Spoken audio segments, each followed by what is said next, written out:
Hi everyone! So, topic natin is all about Matthew 5. In sa Matthew 5, sabi dito, if your right eye cause you a sin, you have to go it out. If your hands cause you a sin, you have to cut it off and throw it away.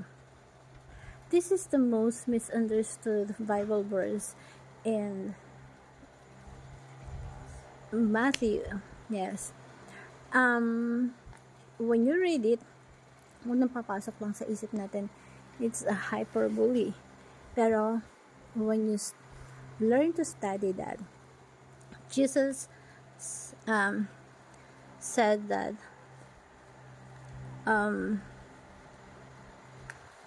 for years, we thought it's just,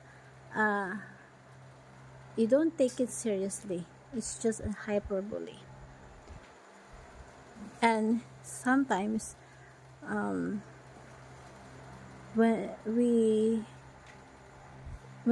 our actions is irrational, like yung a lustful man.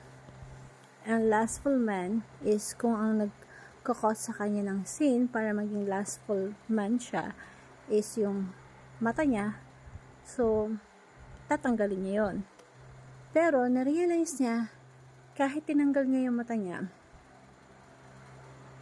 nakakarinig pa rin siya na nagkakos sa kanya ng kasalanan.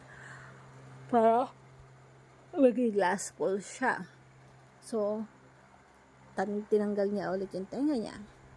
Then, na-realize niya yung action niya as a lustful man. So, ang ginawa niya, tinanggal din niya yung hands niya. Pero, na-realize niya na halos wala nang matira sa kanya. Pero, bakit andun pa rin na hindi pa rin nagbabago yung pagiging lustful person niya? Bakit sa tingin niyo? Why? Kasi, ang kasalanan is nagmumula saan? Sa puso natin. Kaya nga sabi ni Jesus Christ, if your heart caused you to make a sin, you have to remove your heart. But the good news is, Jesus Christ done it for us. Jesus then is the one who remove our heart and transform it to a new heart. The stone of heart that we have, God is the one who remove and transform that heart into a new heart, that a heart like Jesus. So, napaka po nung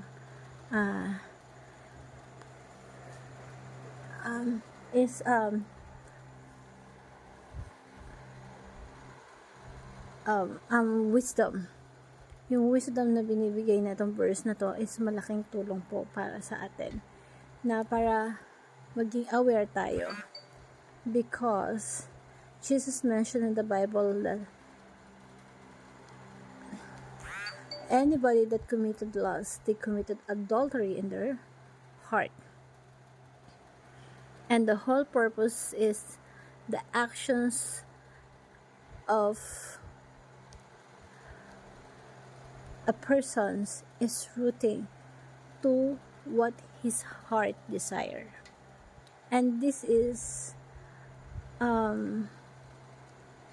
awareness that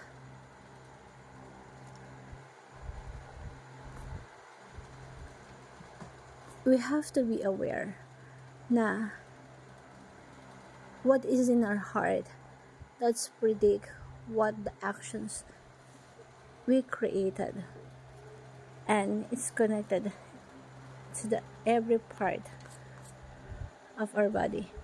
So in order for us to take away all the sins that we have to cut our heart. And the good news is, God promises, is the one who removed the stone heart that we have, creating a new renewing heart for us. and a new heart that give to us when the Spirit help us to maintain a good heart. Hope you learned something. Thank you everyone, and God bless.